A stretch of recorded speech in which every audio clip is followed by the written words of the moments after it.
Ils ont ignoré son grade, moqué ses qualifications et l'ont menotté jusqu'à ce qu'elle prononce 6 mots qui firent courir le Pentagone. Le soleil était encore bas lorsqu'un général Monica Traylor gara son Ford Edge noir sur le parking poussiéreux d'une station-service rapide près de la route 29, à l'extérieur du comté de Calpe, en Virginie. Elle venait de terminer un long débriefing à enjeux élevés dans un site militaire restreint près de Washington, D.C. Son uniforme était impeccable, ses bottes polies, et son badge brillait sur sa poitrine. Traylor. Elle avait l'air fatiguée, mais pas battue, la fatigue de quelqu'un qui sait qu'il a porté plus que ce que la plupart des gens comprendront jamais. Elle sortit de son véhicule et s'étira, prenant une grande bouffée d'air humide avant de saisir son téléphone sur la console centrale. Un message de son assistante clignotait à l'écran, mais elle l'ignora. D'abord le café, puis elle repartirait. À l'intérieur de la station-service, il n'y avait presque personne. Juste un adolescent derrière le comptoir portant un sweat à capuche avec l'inscription Bass Pro Shops et un homme feuilletant des billets à gratter dans le coin. Monica attrapa une bouteille d'eau et une barre protéinée, puis se dirigea vers le comptoir. Le commis ne dit rien au début, il la fixa simplement. Ses yeux passèrent de ses badges sur son bras à son visage, puis de nouveau au badge accroché à son uniforme. « Vous êtes militaire ou quoi » demanda-t-il lentement. « Oui, répondit-elle calmement en posant ses articles. » Il hésita, puis enregistra ses achats. Elle paya en espèces et lui offrit un merci poli, mais alors qu'elle se tournait pour partir, elle sentit l'air se charger de tension, cette atmosphère silencieuse qui n'a pas besoin de mots pour se manifester. Dehors, elle se tenait près de son SUV et prit un moment pour appeler son chauffeur afin de lui donner une mise à jour. Il devait la retrouver plus loin sur la route. Elle parlait doucement mais clairement, toujours bien en vue des fenêtres du magasin. Lorsqu'elle termina son appel et baissa les yeux vers sa montre, elle aperçut un mouvement dans le coin de son œil. 2 voitures de police arrivèrent rapidement, l'une se gara derrière son SUV, l'autre près des pompes. Les portes s'ouvrirent, les bottes frappèrent le pavé. Pendant un instant, elle se demanda s'il y avait eu un vol dans le coin.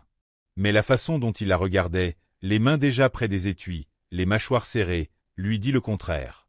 Le premier agent, un grand homme avec des cheveux blonds clairsemés et des lunettes de soleil miroir, s'avança. « Madame, je vais vous demander de poser ce téléphone et de garder les mains où je peux les voir. » Elle cligna des yeux, puis répondit calmement. « Je suis la générale Monica Traylor. Je viens de... » J'ai dit, les mains où je peux les voir maintenant. Le deuxième agent contourna son véhicule, plus près qu'il n'était nécessaire. Elle posa lentement son téléphone sur le capot de son véhicule et garda les mains visibles. « J'aimerais savoir ce qui se passe, dit-elle toujours avec calme. On a reçu un appel concernant quelqu'un correspondant à votre description. Comportement suspect. Tenue militaire, traînage, attitude agressive. » Elle les regarda tous les deux, stupéfaite. « Je suis ici depuis 6 minutes. J'ai acheté un Anka, passé un appel, et me suis tenu près de ma voiture. » « Vous avez une pièce d'identité sur vous » demanda le deuxième agent, déjà en train de tendre la main vers ses menottes. « Oui, vous pouvez vérifier. » Mais avant qu'elle n'ait pu finir, il saisit son poignet gauche. « Sœur, je suis un officier commissionné dans l'armée des États-Unis. Vous faites une erreur. Vous n'êtes pas au-dessus de la loi parce que vous portez un uniforme. » Le premier crachat. C'est là qu'elle comprit que ce n'était pas à cause d'un appel suspect. C'était une question de contrôle. Il lui tordit les bras derrière son dos et lui mit les menottes plus serrées que nécessaire. Son corps se tendit, mais elle ne résista pas. Pas de mouvement brusque, pas de voix élevée. Juste respirer. Le parking était devenu plus calme. L'homme avec les billets à gratter était maintenant près de la fenêtre. Une femme en train de faire le plein s'arrêta au milieu de son remplissage, téléphone à la main. La scène entière prenait tournure. Pourtant, les agents ne semblaient pas s'en soucier. Son grade ne signifiait rien. Son calme ne signifiait rien. Son uniforme, pour eux, c'était une menace là où il n'y en avait pas. Mais ce n'était pas la fin. Parce que Monica Traylor n'était pas n'importe qui, et elle avait des contacts avec des gens qui n'attendaient pas d'autorisation pour agir, menottés en plein jour, en uniforme. Le général Monica Traylor, une femme qui avait commandé des centaines de personnes, négocié avec des généraux étrangers, et conseiller des hauts responsables américains, se trouvait maintenant entre 2 agents de comté comme une suspecte commune.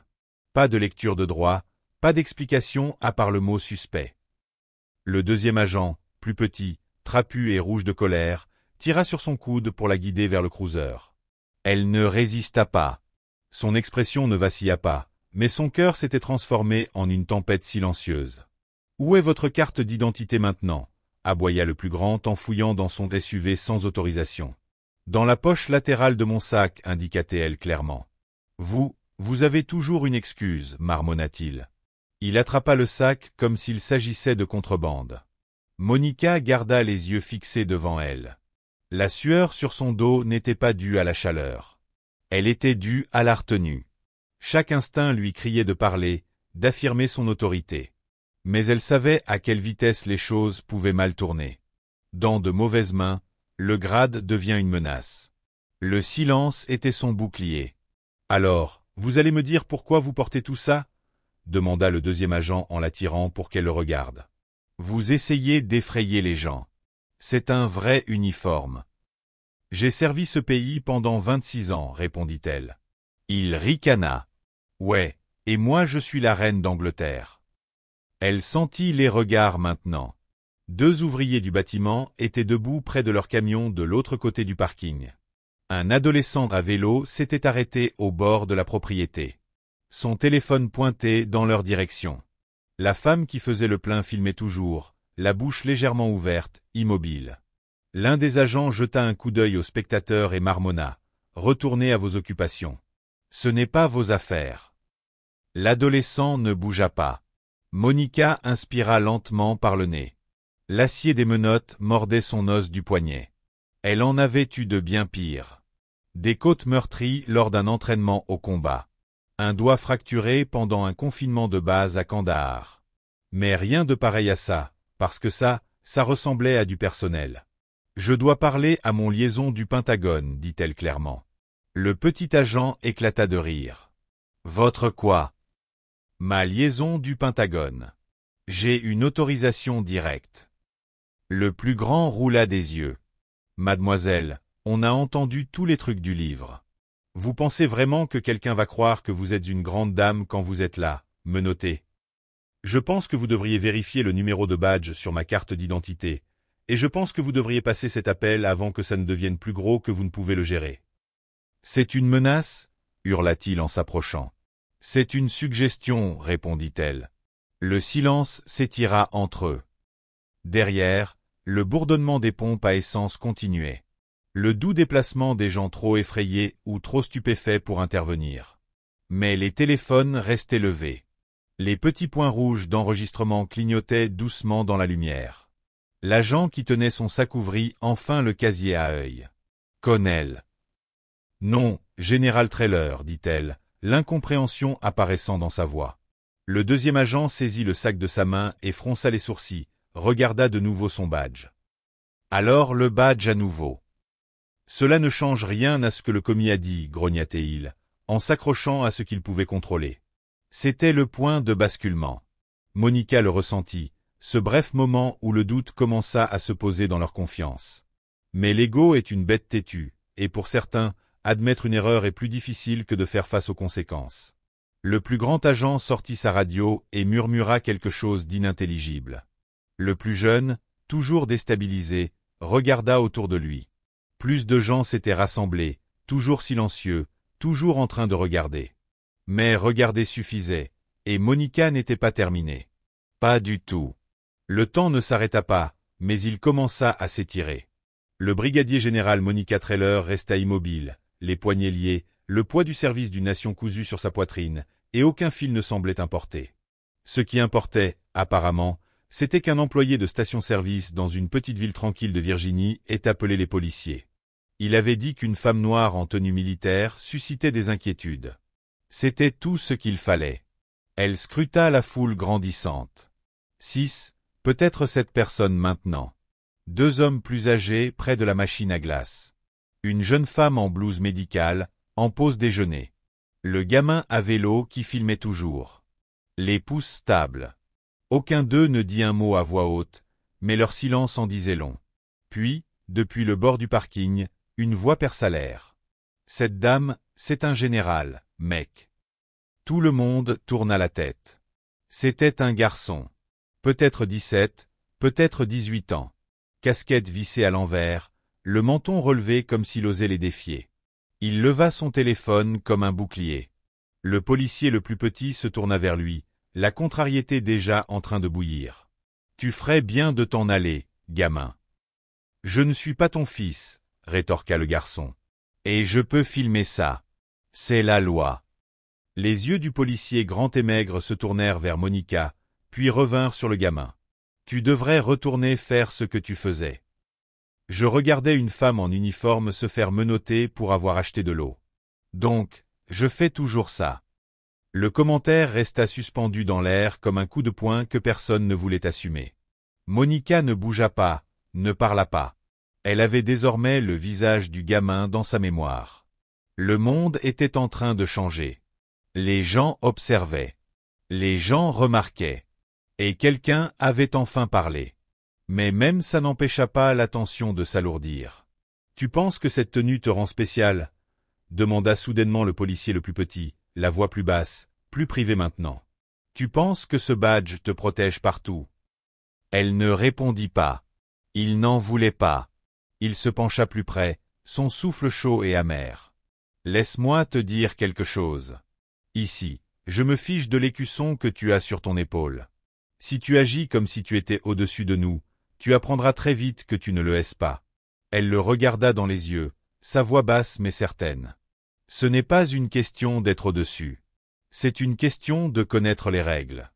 Et là, tu en enfreins plus d'une. » Ça fit mouche. Il recula. Sa mâchoire se crispa. Le policier avec son sac avait cessé de bouger. Le badge IDA qu'il tenait n'était plus simplement une carte plastifiée. C'était un problème, une question, une responsabilité. Il regarda son partenaire, cherchant ce qu'il devait faire ensuite. Monica saisit cette pose et fit ce pourquoi elle avait été formée. Évaluer, calculer, répondre. Elle tourna légèrement son poignet, juste assez. L'écran de sa montre connectée s'alluma. Elle toucha une séquence, silencieuse, rapide, et parla avec une clarté tranchante. Autorisation Bravo 3. Protocole d'urgence. Connecter le lien du Pentagone. Le policier le plus petit se tourna vivement. « Qu'est-ce que tu fais ?»« Je passe un appel, » répondit-elle. La montre émit un son. Une voix robotique suivit. « Connexion ligne sécurisée. Veuillez patienter. » Elle ne sourit pas. Ne triompha pas.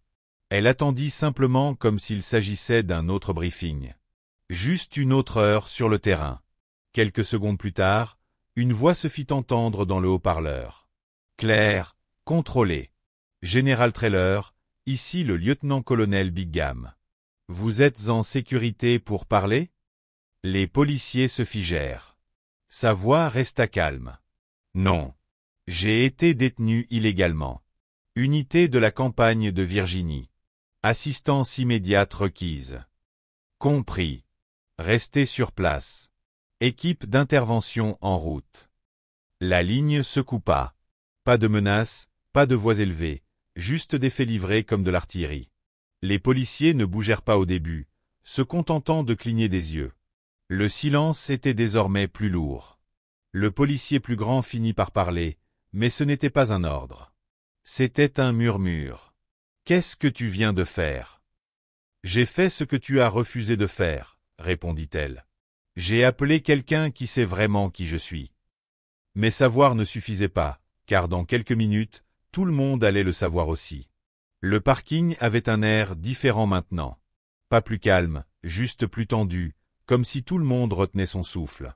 Le policier plus grand changea de position, comme si ses bottes étaient soudainement trop petites. Il jeta un coup d'œil à son partenaire, qui tenait toujours son idée militaire comme si elle était devenue radioactive. Le général Trailer se tenait entre eux, les mains menottées derrière le dos, les épaules carrées. Son expression n'avait pas changé, mais l'air autour d'elle avait. Elle n'était plus une femme attendant la permission. Elle était une femme attendant du renfort. « T'as quelqu'un qui vient ici ?» demanda finalement le policier plus petit, l'irritation dans sa voix remplacée par autre chose. Pas de la peur, pas encore, mais de l'hésitation. « Oui, » répondit-elle. « Et ils ne demanderont pas d'introduction. » Il regarda son partenaire. Il faut qu'on appelle ça. Le plus grand hésita. Elle pourrait bluffer. Le bluff, ça n'amène pas une ligne du Pentagone, Pete. Monica ne bougea pas. Elle n'en avait pas besoin. Ils étaient en train de se démêler juste devant elle. Un autre spectateur prit la parole. La femme en blouse médicale près de la pompe à essence. Elle a dit qu'elle est générale, appela la femme. Pourquoi vous ne vérifiez pas? Elle a donné sa carte d'identité, dit le garçon sur le vélo. Je l'ai vu. Ça disait général. Vous avez menotté un putain de général, mec. La voix du policier plus petit se brisa lorsqu'il dit. Je me fiche de qui elle est. Elle a agi de manière hostile. Monica l'interrompit. J'ai acheté de l'eau, je suis resté près de ma voiture, et j'ai passé un appel. C'est ce qui s'est passé. Il fit un pas en arrière comme s'il avait été poussé. Elle n'avait pas haussé la voix. Elle n'en avait pas besoin. La vérité était maintenant sa propre arme. 5 minutes passèrent, peut-être 6. Elle regarda un escalade noir passer sur l'autoroute et disparaître derrière une rangée d'arbres. Puis un autre véhicule arriva. Ce n'était pas noir. Ce n'était pas fédéral, juste un Ford F-150 argenté. Mais à l'intérieur, il y avait un homme qui avait été à l'autre bout de cet appel de montre connectée. Le lieutenant-colonel Garrett Bigham sortit, manteau encore non boutonné, carte d'identité déjà accrochée à sa ceinture. Il marcha avec urgence, mais pas de panique. De la détermination dans chaque pas. Les policiers se raidissent. Monica cligna des yeux une fois lentement. « Général Trailer, » dit Bigham, la voix portant. « Vous allez bien ?»« Je ne suis pas blessé, » répondit-elle. « Juste détenu illégalement. » Il se tourna vers les 2 adjoints. « Je vais avoir besoin de ces menottes maintenant. » Ils ne bougèrent pas. « Maintenant ? Vous avez déjà empiré les choses. » Le policier plus grand fit un pas en avant comme s'il voulait argumenter, mais s'arrêta. D'un mouvement maladroit, il se pencha derrière elle et relâcha les menottes. Le métal claqua. Monica ramena ses mains devant son corps, frottant la peau autour de ses poignets. Pas de marque, juste de la pression.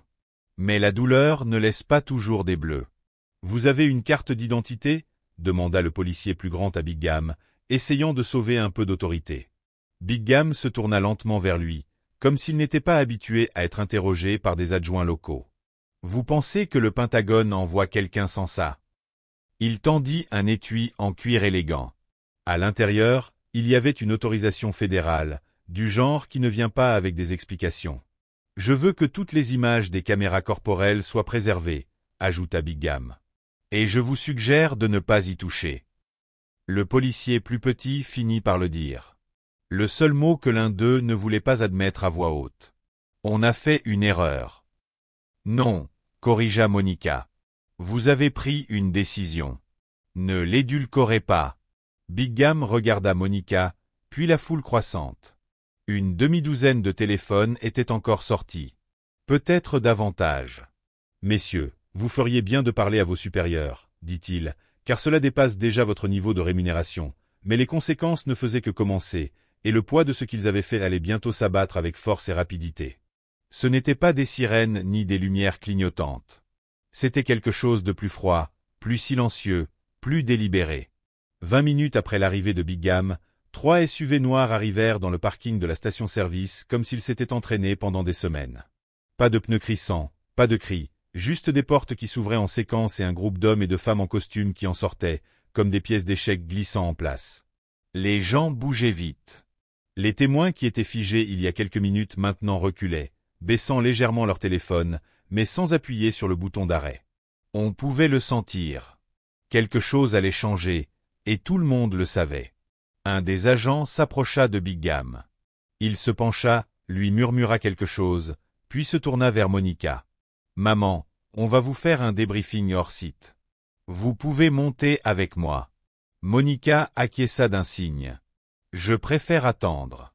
Je veux entendre ce qui se passe ensuite. » Ici, elle ne voulait pas être emmenée en douce. Pas avant que ceux qui l'avaient menottée n'aient à faire face à ce qu'ils avaient fait devant tous ceux qui en étaient témoins. L'officier plus grand, Pete, avait l'air plus pâle que brûlé par le soleil à présent. Le poids du commandement était sur lui, et il ne savait pas comment porter ce vide. Une femme s'avança du groupe des SUV.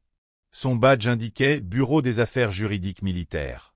« Lequel d'entre vous a initié l'intervention » demanda-t-elle, la voix aussi tranchante que l'acier. Ils hésitèrent tous les deux. Le plus petit finit par se racler la gorge. On a reçu un appel d'un caissier à l'intérieur. Il a dit qu'une personne en tenue militaire faisait des menaces. La femme se tourna vers l'entrée de la station-service. Le caissier, qui observait nerveusement derrière la vitre, essaya immédiatement de disparaître de la vue. Un des agents s'éloigna, entrant dans le magasin avec un carnet de notes et un enregistreur. Big Gam croisa les bras, la voix basse mais contrôlée. « Vous comprenez ce que vous avez fait, n'est-ce pas? Vous avez illégalement détenu un officier supérieur de l'armée des États-Unis en uniforme complet sans cause probable. Vous avez ignoré l'identification fédérale. Vous avez escaladé la situation, et maintenant vous allez attirer une attention que vous n'aviez pas prévue. Je ne savais pas, commença le policier plus petit. Elle vous a dit. Monica l'interrompit, la voix calme. Vous m'avez regardé dans les yeux et m'avez traité de menteuse. Le policier plus grand parla alors. On répondait à un appel pour une menace. On ne savait pas quelle était la situation. Vous saviez exactement ce qu'il en était dès que je vous ai montré mon idée. Elle dit, vous avez juste choisi de ne pas y croire. C'est ça qui compte. Personne n'éleva la voix, mais la tension crépitait dans l'air entre eux. À l'intérieur du magasin, le caissier était maintenant rouge de honte, bafouillant devant l'agent qui l'interrogeait. Je ne pensais pas que ça irait aussi loin, dit-il, les yeux fuyants. Je pensais juste qu'elle avait l'air intimidante. Je n'ai pas reconnu l'uniforme. Quand on lui demanda ce qui la rendait intimidante, il bégaya. Je ne sais pas. Sa présence, sa posture. Je me suis paniqué. L'agent ne cligna pas des yeux.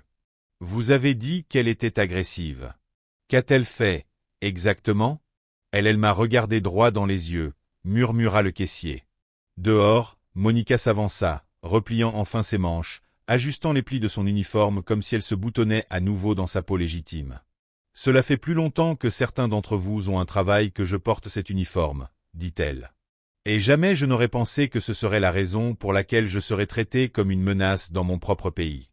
Mais c'est ce qui est arrivé. Parce que pour des gens comme moi, même quand on sert, on se fait toujours questionner. Les costumes ne répondirent pas. Ils n'avaient pas besoin de le faire. Ils étaient là pour nettoyer, pas pour justifier. L'un d'eux se tourna vers les policiers. Vous êtes relevés de vos fonctions sur le terrain.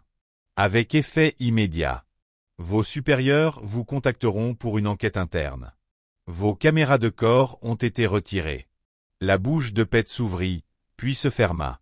Le plus petit ne dit rien. Il resta là, rouge et silencieux. Mais le silence n'efface pas le tort. Et ce qui a été fait devant des caméras ne pouvait pas être annulé dans l'obscurité. 2 jours plus tard, le comté de Kalpa était sur toutes les grandes chaînes de nouvelles. Des extraits de l'incident à la station-service étaient partagés sur les flux, accompagnés de musique d'indignation. Certains les partageaient avec incrédulité. D'autres n'étaient pas du tout étonnés. Monica Trey n'était plus un inconnu. Elle était désormais la générale qu'ils avaient menottée. Le bureau du shérif publia une déclaration en 2 lignes. Nous menons une révision interne des événements concernant la générale Trailer et coopérons avec les autorités fédérales. C'était tout. Pas d'excuses, pas de responsabilité. Mais l'enquête n'attendit pas l'autorisation. Le Pentagone avait déjà envoyé les transcriptions aux conseillers juridiques. Les images des caméras de corps avaient été traitées et archivées. Les visages des 2 policiers circulaient déjà, image par image, analysés au ralenti. Le caissier de la station-service de Von Marx, 19 ans, caissier à temps partiel, gamer à temps partiel, fut interrogé le lendemain par une chaîne locale. Il portait une veste de costume trop grande et était assis nerveusement sous les lumières fluorescentes. Je ne pensais pas que ça irait aussi loin, dit-il, les yeux fuyants. Je pensais juste qu'elle avait l'air intimidante. Je n'ai pas reconnu l'uniforme. Quand on lui demanda ce qui la rendait intimidante, il balbutia. Je ne sais pas. Sa présence, sa posture. Je me suis paniqué. Le présentateur ne l'interrogea pas davantage, mais l'audience ne manqua pas les sous-entendus. Au Pentagone, Monica était assise avec un groupe de conseillers juridiques internes. Elle donna sa déclaration. Aucune émotion, juste des détails. L'un d'eux lui offrit un café. Elle refusa. Brigham était dans la pièce, silencieux. Il la connaissait bien assez pour ne pas offrir de pitié. « Que voulez-vous que nous fassions, général ?» demanda un conseiller. Elle le regarda fixement. « Je ne veux pas qu'on licencie quelqu'un pour faire un titre. Je veux que la vérité soit documentée, que les procédures soient corrigées, et que ces deux-là ne portent jamais plus un insigne. C'est tout. Ils sont déjà en congé administratif. »« Ce n'est pas de la justice, » répondit-elle. « C'est de la paperasse. » Le conseiller acquiesça, griffonnant quelque chose. Plus tard dans la semaine, l'un des policiers démissionna. L'autre fut suspendu à titre indéfini. Le shérif ne s'y opposa pas, du moins publiquement. Pas avec Washington qui lui respirait dans le cou. Mais la démission n'était pas ce qui importait. Ce qui comptait, ce sont les messages. Des centaines d'entre eux. Des lettres, des courriels, des messages vocaux venant d'autres membres des forces armées, de vétérans à la retraite, de femmes qui avaient servi et savaient quel regard elle avait eu dans ce parking, celui entre calme et colère, d'adolescents qui avaient vu la vidéo et ne pouvaient s'empêcher de revoir la façon dont elle restait là, immobile, tandis que les menottes se fermaient. Un message se distingua. Il était écrit à la main, plié dans une enveloppe avec une adresse de retour à Topeka, Kansas. « Général Trailer, je vous ai vu rester là sans fléchir. Ma mère m'a montré la vidéo. Elle a dit, regarde, c'est pour ça que je te dis toujours de te comporter avec assurance, parce que les gens te douteront même quand tu fais tout correctement. J'ai 13 ans. Je voulais juste te dire que je suis fier de toi, même si nous ne nous sommes jamais rencontrés. » Elle lut cette lettre 3 fois, car parfois, les mots d'inconnus touchent plus fort que le silence des collègues. Lorsqu'un journal local lui demanda si elle comptait porter plainte, elle répondit. Non pas parce qu'elle n'en avait pas le droit, mais parce qu'elle avait quelque chose de plus. De la visibilité. Lorsque vous forcez le système à se regarder dans le miroir, les fissures apparaissent. Et une fois que les gens les voient, ils ne peuvent plus les ignorer. La station-service changea de gestion le mois suivant. Le commis disparut des réseaux sociaux. Le bureau du shérif du comté. Plus de patrouilles sans caméra corporelle. Plus d'appels de plaintes anonymes sans vérification. Plus d'excuses. Ce ne fut pas une fin nette. Ça ne l'est jamais. Mais c'était une marque. Et les marques restent plus longtemps que les gros titres. Mais ce qu'elle dit ensuite ferait arrêter les gens de faire défiler, car il ne s'agissait pas seulement de justice. C'était une question de ce que coûte la justice. 3 semaines après l'incident à la station-service, la brigadière générale Monica Trailer se tenait derrière un simple podium en bois dans un centre communautaire modeste à Alexandria, en Virginie. Pas de drapeau, pas de décor, juste des chaises pliantes, des journalistes locaux et des résidents venus entendre la femme qui, pendant un moment, avait été à la fois invisible et indéniable. Elle n'avait pas prévu de parler publiquement. Mais après la tempête médiatique, après les lettres, après avoir été appelée tout, depuis un symbole de grâce sous le feu jusqu'à trop calme pour être crédible, elle décida de remettre les choses au clair. Pas avec une équipe de presse, ni avec des discours préparés, mais avec sa propre voix. Elle portait des vêtements civils, un simple chemisier bleu marine, un pantalon gris, pas d'étoiles, pas de décoration, juste elle.